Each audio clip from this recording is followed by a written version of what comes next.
One afternoon, a great and famous psychologist named Julio Cesar was seen walking in a hurry to his office on the 21st floor. After he reached the office, he suddenly went out of the window because he wanted to jump and end his life. Because of this, his personal assistant panicked. Not long after that, the police arrived at the scene. Seeing the dire situation, the police immediately asked another psychologist for help to persuade Julio to stop, but that psychologist gave up. He felt that an amateur like himself could not possibly persuade such a famous person who was on a different level like Julio. He feared that he might actually be influenced by the situation and jump as well. At the same time, a homeless man everyone called Mestre saw what happened from below and felt sorry for Julio, so he walked into the building, went up to the top floor, and sat down next to Julio. Julio was very surprised and asked who the man was, and although he tried to chase the man away, the man simply refused to leave. He said that he still wanted to hang out there and told Julio that if he wanted to jump, he should just do it. Fortunately, because of those words, Julio started to feel unsure about what he was about to do. Many people and reporters gathered down below to watch. In that moment, Mestre told Julio that if he really intended to jump from the start, he should be confident about it. He then asked why he was hesitating and encouraged him to jump. This made Julio feel emotional. He told him that he knew nothing about his life or his pain and stated that he only wanted to die. Upon hearing that, Mestre instead moved closer and said that people who do such things do not actually want to die, but only want to run away from the problems they created themselves. Immediately, Julio became silent because those words hit him hard, and after thinking about it, he finally realized the truth and decided not to jump. When they went down, everyone welcomed both of them. No one expected that a homeless man could win a psychological battle against a famous psychologist. In that moment, while the reporters gathered, Mestre looked panicked as if he did not want anyone to recognize his identity, so he hurried away, but Julio followed him because he still wanted to talk. That night, at the place where the homeless stayed, Julio asked if he could stay there too. He wanted to learn much more about life. Fortunately, Mestre allowed him to stay. In the morning, Mestre invited Julio and a friend named Bartolomeu to go to a church to look for breakfast. When they entered the building, they found that a funeral ceremony was taking place. In that moment, after seeing the grieving expressions on everyone's faces, Mestre asked why they were so sad. He questioned why they only focused on the moment the deceased person died, because if they focused on when the person was still alive, there would surely be many beautiful memories. Upon hearing this, the wife and children of the deceased began to tell their wonderful stories, and thanks to that, the atmosphere that was once filled with sorrow slowly started to turn into happiness. Julio was amazed by what he saw. Then, before they left, Mestre looked at the face of the deceased while smiling, as if the two of them had once been very close friends. While they were on the street, Julio asked who the homeless man really was because, as a professional psychologist, he could tell that the man in front of him was not an ordinary person. However, with a relaxed tone, Mestre answered that instead of being busy trying to know other people, it was better to know oneself. Julio felt confused about the meaning of those words. In the middle of their walk, they saw a boy being chased by the police, so they decided to go after the boy too. Then, in an empty building, Mestre managed to catch the boy, and not long after that, the police, Julio, Bartolomeu, and an old woman arrived. It turned out that the boy had stolen the woman's bag, and the police ordered them to hand the boy over. Because he felt pity, Mestre instead pleaded with the woman to let the boy go, explaining that he was just a poor and hungry child. Fortunately, the woman's heart softened, and she forgave him. She even gave him some money. After the police and the woman left, the boy treated them to a meal using the money he had just received as a way to say thank you. His name was Dimas, and he had been forced to steal because he lived all alone. Because Mestre felt sorry for him, he then invited Dimas to travel along with the three of them. In the afternoon, while they were on the street, a car suddenly chased them and intentionally tried to hit them. Fortunately, they managed to escape. Mestre then said that the car was actually chasing him, but he could not explain the situation at that moment. After they calmed down, the four of them continued their journey, and soon, they arrived at a nursing home. When they entered, Mestre told everyone that his friends wanted to sing. Julio, who could not sing, felt confused because he was being forced to do it, but eventually, he agreed. While his friends performed to entertain the elderly people, Mestre went to the balcony to meet a woman with Alzheimer's who was sitting alone in a wheelchair. Although she remained silent, he continued to tell her stories about his day. It seemed as if the two of them had been very close friends in the past. After he finished talking and went back inside, an old man took over the singing because Julio's voice was quite bad. In that moment, Julio thanked Mestre. Because of him, he was able to become close with the people there. Upon hearing that, Mestre smiled and said that the saddest thing in the world is not death, but being ignored. He then explained that if he had not sung, Julio would have felt sad being ignored in that place since he knew nobody there. That night, The four of them enjoyed the view of the city. In that moment, Mestre asked what the reason was for Giulio wanting to jump from the building the day before. He also asked if he had a family. With tears in his eyes, Giulio then shared his story. He said that he was not a good father. For many years, he had been successful in building a career as a famous psychologist at an office full of pride, but at home, he was a failure. He failed as a father because his way of teaching was too harsh. In his eyes, his son was always wrong, and no matter how many achievements his son had, he continued to think they were not enough. He was too arrogant to offer a single compliment, and because of that, his son suffered from severe depression. It was an irony that although he succeeded in healing many people on the outside, he realized that he had actually hurt his own son inside his home. Upon hearing his story, Mestre seemed to understand his position.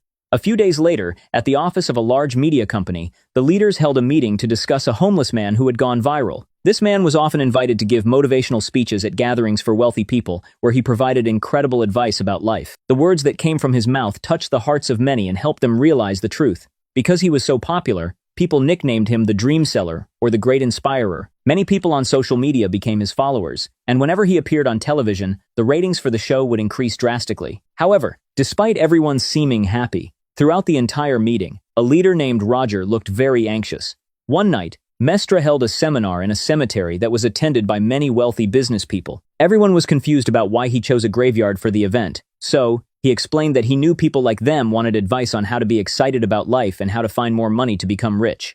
Unfortunately, he stated that he would never give that kind of advice.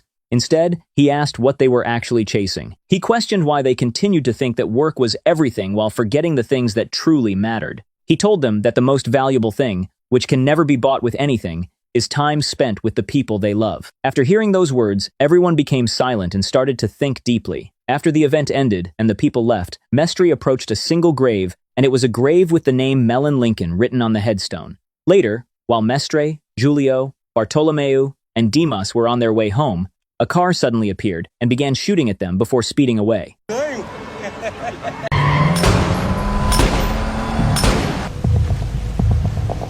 Unfortunately, during the sudden attack, Dimas was shot, so they hurried to take him to the hospital. At the hospital, Mestre informed the others that Dimas was in critical condition. He then spoke to Giulio and told him to go home and stop following him. He warned him that if he stayed nearby, his fate might end up the same as Dimas's. He explained that the life lessons from him were over and that it was time for him to return to his family. In the end, after spending a long time sleeping outside and following Mestre, Giulio finally returned to his house that night. However, as soon as he entered, his wife immediately told him to leave. She told him that after their son heard the news about his father wanting to jump from a building, he became even more depressed and ran away from home. Because of this, he had not returned yet. Giulio felt more guilty than ever because he had no sense of purpose, so he eventually went back to the place where the homeless stayed. Then, while he was sleeping, a woman woke him up. She then introduced herself as a staff member from a television station who wanted his help to tell Mestre about an invitation to appear on a motivational show. So, the next afternoon, Julio met with Mestre and passed on the invitation. However, Mestre immediately refused the offer, but Julio continued to persuade him. He begged him to grant the request just this once, arguing that if his advice were broadcast on television, many people would find enlightenment. He wanted others to find a purpose in life just as he had. Upon hearing his words, although he was still unsure, Mestre finally decided to agree. The next day, Mestre, Julio, and Bartolomeo went to the television station. When they met Roger, Mestre greeted him warmly as if they had known each other for a long time. Not long after that, the show began. However, after the host introduced the guest star, Roger suddenly played recorded videos of Mestre's dark past from the operator room while wearing a cunning smile. It was revealed that a few years ago, Mestre had been admitted to a psychiatric hospital and was even diagnosed with schizophrenia. This meant that all of his words to the public during this time were considered nonsense and the result of hallucinations. From a distance, Giulio was shocked. He never expected that the person he respected so much was considered a madman. At the same time, the host continued to corner Mestre with insulting words while he just stood there in silence. Then, in the middle of that quiet moment, when Mestre was about to leave, one person in the audience asked him not to leave because she still believed in him. At that moment, Mestre finally started to tell the story of his real life. He then introduced himself by his original name, Mellon Lincoln, the famous man that everyone thought was dead. He revealed that he was still alive. He was once a super wealthy businessman whose name was featured in Forbes magazine as the third richest person in the world and owned a giant business with 200 large companies. One of those companies was the very television station where they were sitting. In the past, All the bright lights of the city were focused on him. However, one day his assistant reported that the company was having internal problems, and to save the company's money, his trusted advisor, who was none other than Roger, suggested that he should fire a large number of employees. Without any suspicion, Mellon followed the advice.